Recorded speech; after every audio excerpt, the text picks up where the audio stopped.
오늘의 육아 헤드라인입니다. 식품의약품안전처는 사탕과 젤리에만 적용되던 납 규격 기준을 모든 캔디류 제품으로 확대하고 적용 기준도 강화한다고 밝혔습니다. 사립유치원이 무단 폐원한 경우 원생과 학부모가 입은 정신적 손해를 배상해야 한다는 법원의 첫 판단이 나왔습니다. 지난해 점검 결과 108명의 성범죄 경력자가 아동 청소년 관련 기관에서 버젓이 근무한 것으로 확인됐습니다. 이상 오늘의 육아 헤드라인이었습니다. 가족인데 뭐 어때 싶어서 숟가락을 같이 쓰거나 뜨거운 음식을 시켜준다며 입으로 불어서 아이에게 주는 분들 계실 텐데요. 이때도 침에 있는 뮤탄스균을 옮길 수 있습니다. 뮤탄스균은 충치를 유발하며 아이의 치아 관리를 아무리 잘한다 해도 아이가 높은 확률로 충치가 생겨날 수 있으므로 주의하셔야겠습니다. 육아포커스 첫 소식부터 함께 하시죠. 어린이 기호식품인 캔디류에 대한 중금속 안전관리가 강화됩니다. 식품의약품안전처는 사탕과 젤리에만 적용되던 납 규격 기준을 모든 캔디류 제품으로 확대하고 적용 기준도 강화하는 개정안을 오는 7월 16일부터 시행한다고 밝혔습니다. 개정안에 따라 앞으로는 캐러멜과 양갱 등의 제품도 납 규격 적용을 받게 됩니다. 식약처는 또 간장과 혼합 간장 제조 과정에서 나오는 유해물질 기준도 강화하고 기후온난화로 유독성 플랑크톤이 만드는 독소를 고려해 어패류와 갑각류에 대한 독성 기준도 신설했습니다.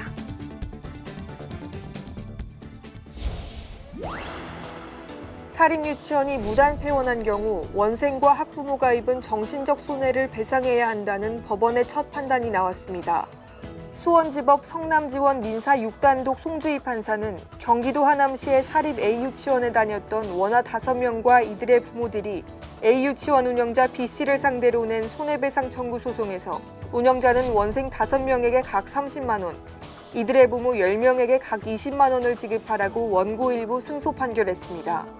송 판사는 판결문에서 운영자 B씨는 학부모들의 동의서를 받지 않고 유아 지원 계획도 수립하지 않은 채 유치원 폐쇄를 강행해 원생들의 학습권을 침해하고 학부모들에게 재산상 비재산상 손해를 입혔다고 밝혔습니다.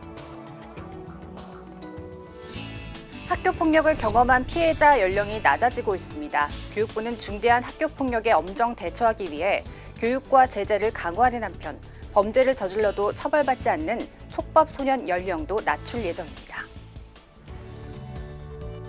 지난 3년간 초등학생의 학교폭력 피해 응답률이 꾸준히 늘었습니다. 언어폭력과 집단 따돌림이 학폭 피해의 대다수를 차지한 것은 같지만 신체 폭행은 줄어들고 정서적 폭력 비중은 늘었습니다. 교육부가 변화된 학폭에 대응하기 위한 제4차 학교폭력 예방 및 대책 기본 계획을 발표했습니다. 피해 학생 보호와 지원을 강화하는 동시에 중대한 학교폭력에 엄정 대처하겠다는 방침입니다. 범죄를 저질러도 처벌을 받지 않는 형사 미성년자, 촉법소년 연령 하향 조정안도 포함됐습니다. 교육부는 촉법소년 연령을 만 14세 미만에서 13세 미만으로 내리는 법령 개정을 추진할 계획입니다. 중대 학교폭력의 경우 경찰서장이 즉시 개입해 격리하는 우범소년 송치 제도를 적극 활용하고 초범도 구속 수사하도록 하겠다는 겁니다. 하지만 해당 법 개정의 실효성이 낮을 것이라는 의견도 나옵니다. 최근에는 정신적인 측면의 괴롭힘, 그런 경우의 사례가 이 형사법 연령 인하하고 과연 관련이 되느냐. 근데 이런 면에서는 좀 우려되는 측면이 있고, 실제 청소년들의 어떤 범죄율을 낮춘다거나 혹은 학생들의 경각심을 더 고취시킨다거나 이렇게 이어지는 게 아닌데, 앞서 법무부가 촉법소년 연령 하향을 추진할 당시 국가인권위원회 등은 실효적 대안이 아니라는 의견을 밝힌 바 있습니다. 빠르게 회전하는 펜을 엑스레이로 촬영합니다. 기존의 엑스레이 촬영본과 이번에 개발된 디지털 엑스레이 촬영본을 비교해보니 확연한 차이가 느껴집니다. 기존 엑스레이로는 회전하는 펜이 흐릿하게 찍히는 반면 디지털 엑스레이는 뚜렷하게 보입니다.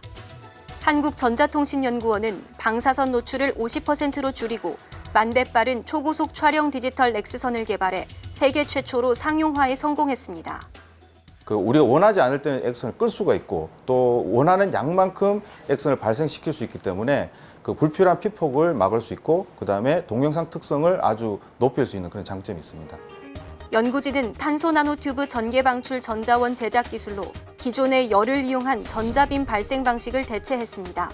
기존의 열을 이용한 방식은 X선 방출량을 정확하게 조절하기 어려웠던 반면 이번에 개발된 기술은 즉각적인 제어가 가능해졌습니다. 이로 인해 피폭량도 줄이고 촬영 정확도도 높일 수 있게 된 겁니다. 방사선 피폭을 절반 이상 줄일 수 있다는 게 큰 장점인 동시에 고화질의 선명한 영상을 얻을 수 있습니다. 또 무엇보다도 휴대하기 좋게 소형으로 만들 수 있기 때문에 제품 경쟁력을 한국전자통신연구원은 이번에 개발된 기술을 7개 관련 업체에 기술 이전하고 향후 3차원 컴퓨터 단층 촬영 CT 시스템에도 적용할 수 있도록 연구를 이어나갈 방침입니다. 사립유치원의 회계 투명성을 강화하는 방안이 담긴 유치원 3법이 국회 문턱을 넘었습니다. 2회를 넘기도록 표류하다가 새해 가까스로 국회를 통과했는데 반발도 예상됩니다.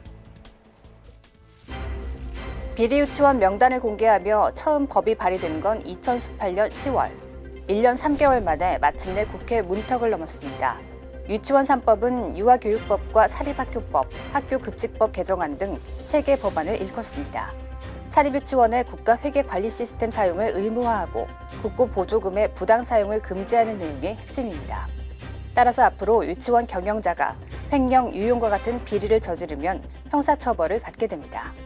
이 법안은 패스트트랙, 즉 신속처리 안건으로 지정되고도 여야 간 의견 대립으로 국회 통과까지 우여곡절이 적지 않았습니다. 시작 단계인 교육위 법안 소위부터 삐걱거렸고 계약 연기 투쟁까지 한 사립유치원 단체 한국유치원총연합회의 거센 반발에도 부닥쳤습니다. 작년 말 본회의 상정도 수차례 무산되자 비리 유치원 명단을 공개했던 박용진 의원은 해당 법안 통과를 촉구하기도 했습니다.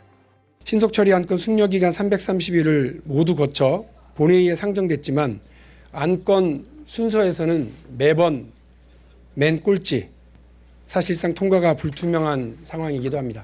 다시 한번 유치원 3법의 조속한 통과를 교육부는 유치원 3법 통과에 환영 입장을 밝혔습니다. 부적격자의 유치원 설립을 제한하고 사립유치원의 에듀파인 도입에 명확한 근거를 마련했다는 취지입니다. 한유총은 이사회를 거쳐 입장을 정리하겠다는 짧은 의견만 냈습니다. 하지만 야당과 일부 사립유치원이 제기해온 사유재산 침해 논란 등으로 유치원 3법이 연착륙하기까지 진통도 예상됩니다.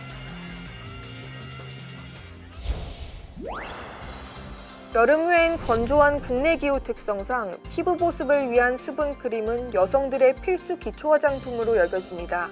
그러면 어떤 제품이 좋을까? 한국소비자원이 선호도가 높은 10개 브랜드 제품의 보습력과 사용감, 안정성을 평가했습니다. 그 결과 보습력은 모든 제품이 바른 지 30분이 지나도 모두 우수 이상이었고 8개가 매우 우수 평가를 받았습니다. 하지만 4시간이 지나면 매우 우수 등급은 절반으로 줄었습니다. 제품 가격은 최대 7.4배나 차이 났습니다. 10ml당으로 따져보니 우수 등급인 이니스프리 제품이 1,400원대로 가장 쌌고 수입산인 비오템은 4시간이 지나도 보습력이 매우 우수한 대신 1,800원으로 7.4배나 비쌌습니다. 그런데 미샤엘 수분 크림은 4시간 후 보습력이 매우 우수로 가장 비싼 비오템과 같았지만 값은 2번째로 저렴해 이른바 가성비가 우수한 것으로 평가됐습니다. 반면 2번째로 비싼 닥터자레트 제품은 보습력이 30분 후 우수에서 4시간 후 양호 수준으로 떨어졌습니다. 핵심 성능인 보습력과 사용감 측면에서 제품별로 차이가 있었고 10ml당 가격에서도 최대 7배 이상 차이가 나는 것으로 한편 10개 수분크림 제품 모두 중금속과 보존제 등 안전성은 기준을 충족한 것으로 확인됐습니다.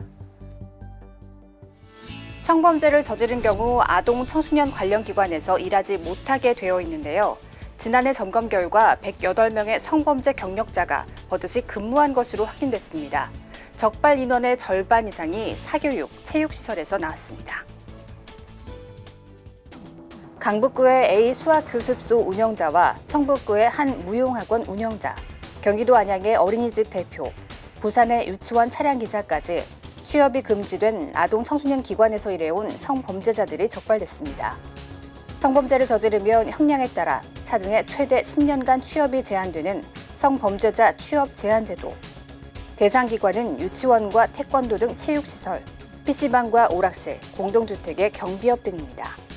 지난해 여성가족부의 조사 결과 106개 기관에서 성범죄 경력 종사자 108명이 적발됐습니다. 적발 인원의 절반 이상이 사교육시설과 체육시설에 속해 있었고 적발된 성범죄자 10명 중 1명은 경비업 종사자들이었습니다. 적발된 기관과 이름, 주소는 성범죄자 알림이 사이트에서 누구나 찾아볼 수 있습니다.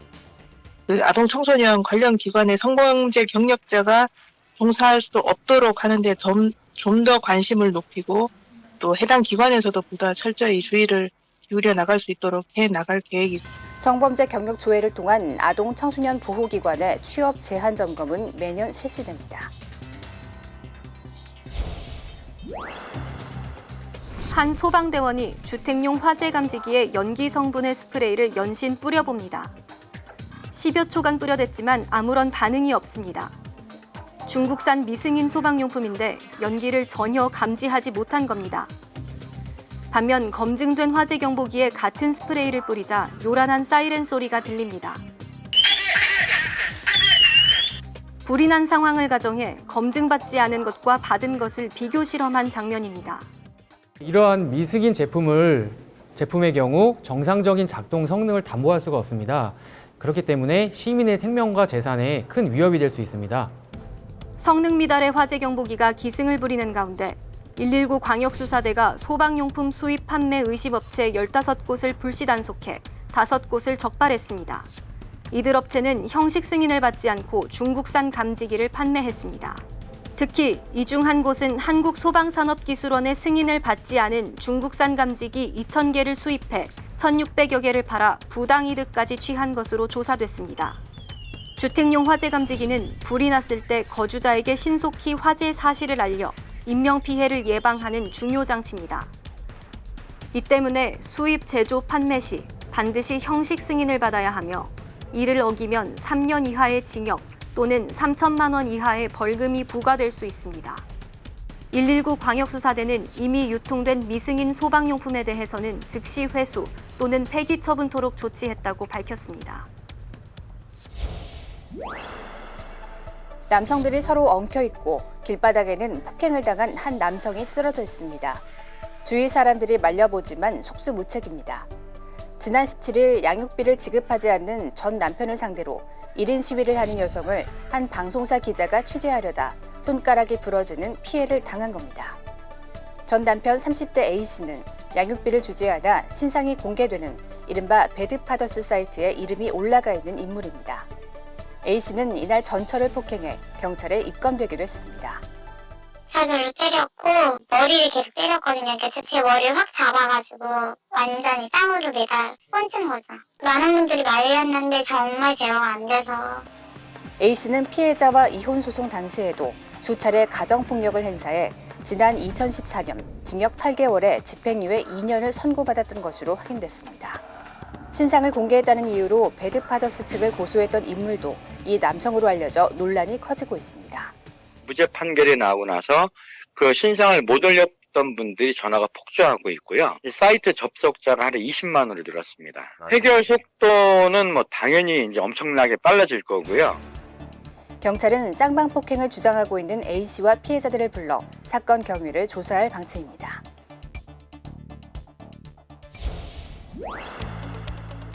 일흔한 살 조병학 씨는 지난해 전립선암 진단을 받았습니다. 소변을 볼 때 다소 불편함은 있었지만 암이라고는 생각지도 못했기 때문에 놀라움이 컸습니다. 또 암이라는 진단을 제가 받았을 때 못 느꼈어요. 암이라고 그래도 내가 이렇게 생활하고 뭐 하는데 내가 암이라니까 암인 줄 알지 전이가 돼갖고 수술이 잘못되는 경우도 있고 그렇잖아요. 한편으로는 좀 겁도 났지만 전립선은 방광에서 요도 주변을 둘러싸고 있는 밤톨만한 크기의 남성 생식기관.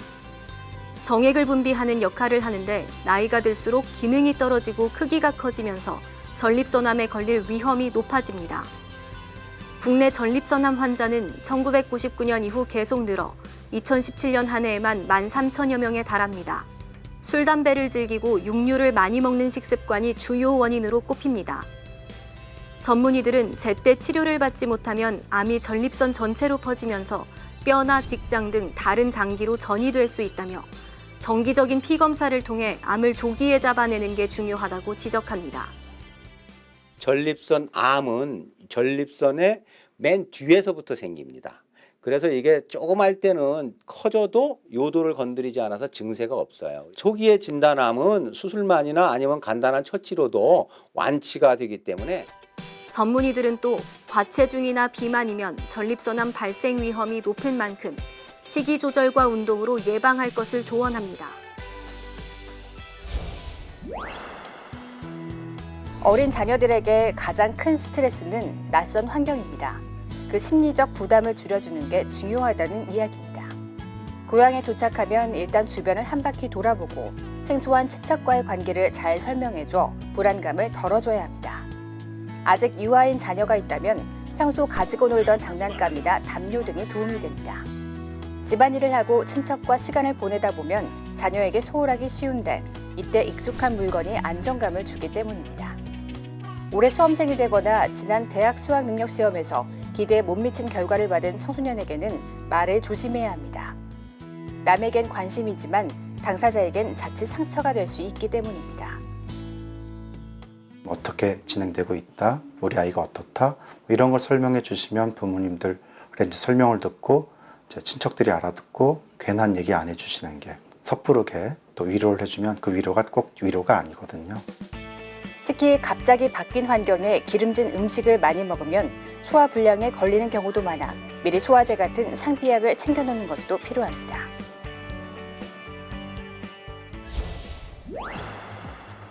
마흔한 살 노선종 씨는 해마다 명절 때만 되면 10시간 넘게 운전대를 잡습니다. 영업직이라 평소에도 운전을 많이 하는 편인데도 명절만 지나면 허리 통증에 시달리기 일쑤입니다. 장시간 운전을 많이 해야 되다 보니까 그리고 혼자서 운전을 하다 보니까 이게 좀 무리가 많이 가는 것 같더라고요. 그래서 이제 명절 끝나고 나면 더 무리 오는 것 같기도 하고.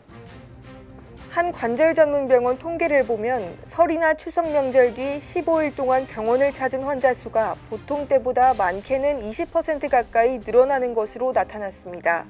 보통 남성들은 장거리 운전, 여성들은 과도한 집안일이 원인입니다. 관절 중에서도 가장 문제가 되는 건 허리입니다. 특히 오래 앉아 있을 때가 서 있는 것보다 더 통증을 유발합니다. 서 있는 것보다 앉아 있을 때 이제 허리 하중 자체가 한 1.5배, 1.7배까지도 하중이 실린다고 되어 있어서 특히 이제 만성적인 디스크 질환이라든지 허리에 문제가 있으신 분들은 오래 앉아 있는 다음에 통증을 더 많이 호소하는 경우가 많습니다. 허리를 풀어주는 운동이 필수인 이유입니다. 서서 옆구리 부분을 스트레칭 해주거나 무릎을 당기는 자세로 허리 근육을 풀어주는 게 도움이 됩니다. 또 좁은 곳에서는 다리를 꼰 채로 허리를 돌리면 근육의 가동 범위를 더 넓혀 통증 예방에 도움이 될 수 있습니다.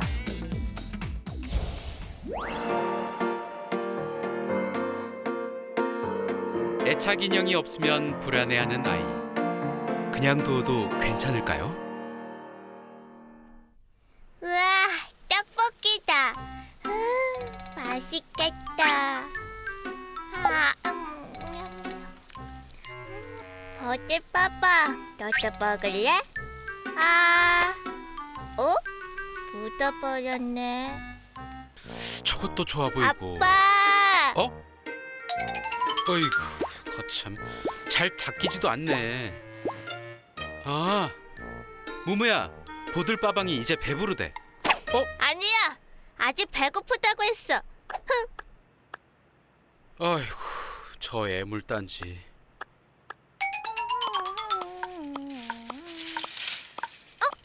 이거 좋은데?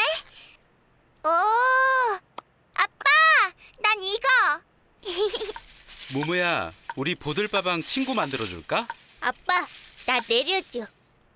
그래. 에차. 뭐 맘에 드는 거 있어? 응. 저기, 저거. 으차. 이거 말하는 거니? 응. 자. 우와, 멋있다. 야, 야, 야! 난 정의의 용사 봄이. 악당들은 물러가라. 보들빠방, 멋있지? 보들빠방?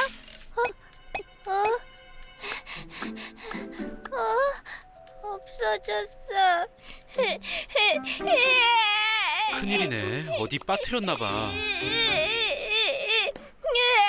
네가 새 장난감 챙기니까 보들빠방도 새 친구 찾아간 거야.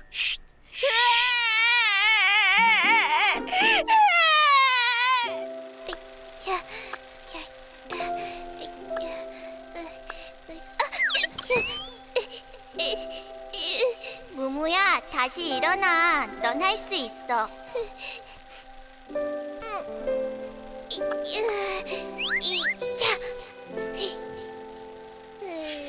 무무 어린이 주사 맞을 시간이에요. 진짜 주사 무서워.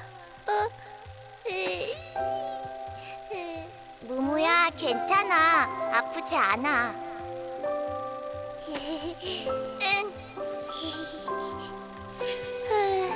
목욕하기 싫은데. 무무야, 어서 들어와. 같이 목욕하자. 그래. 무무가 보들빠방을 찾습니다. 보들빠방은 알록달록한 보들빠방! 50cm 어딨니? 합니다. 이게 대체 어디 부모에게 있는 거지? 가장 소중한 보들빠방을 보실 분은 가까운 안내데스크에 오시기 바랍니다. 다시 한번 말씀드립니다. 무무가 보들빠방을 찾습니다.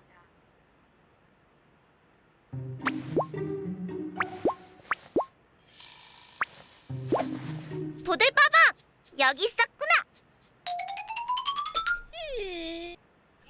보들빠방!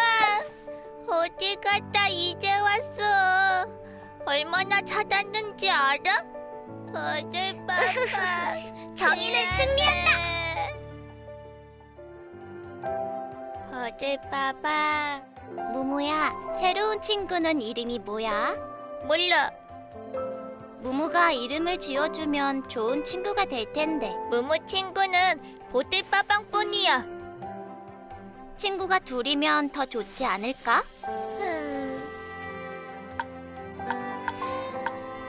우리 무무 잘 부탁해. 보들빠방에게 많이 배우고 둘이 힘을 합쳐서 무무를 잘 지켜줘. 그럼 무무야, 잘 자렴.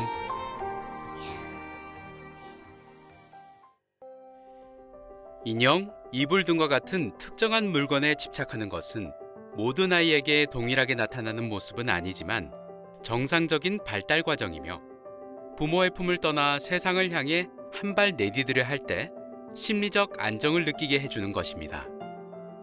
아이에게서 애착물을 억지로 떨어뜨리기보다는 애착물이 아이에게 소중한 대상임을 인정해주세요. 갑작스레 다른 놀잇감을 아이에게 주기보다 애착물과 놀이하며 즐거운 시간을 보내는 것을 인정해주세요. 동시에 애착물과의 놀이뿐 아니라 여러 놀잇감과 친구 등 다른 대상과의 놀이에서도 재미와 안정감을 느낄 수 있도록 해주는 것이 좋습니다.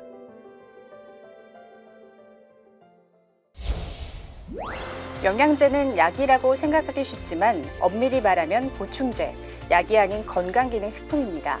보조제 역할로 영양이 부족하거나 부족한 성분을 보충하는 데 도움을 줄 수 있지만 지나치게 의존하거나 맹신하기보다는 기본적인 식사에서 얻는 영양소 섭취가 가장 중요하겠습니다. 육아포커스 마칩니다. 시청해주신 여러분 고맙습니다.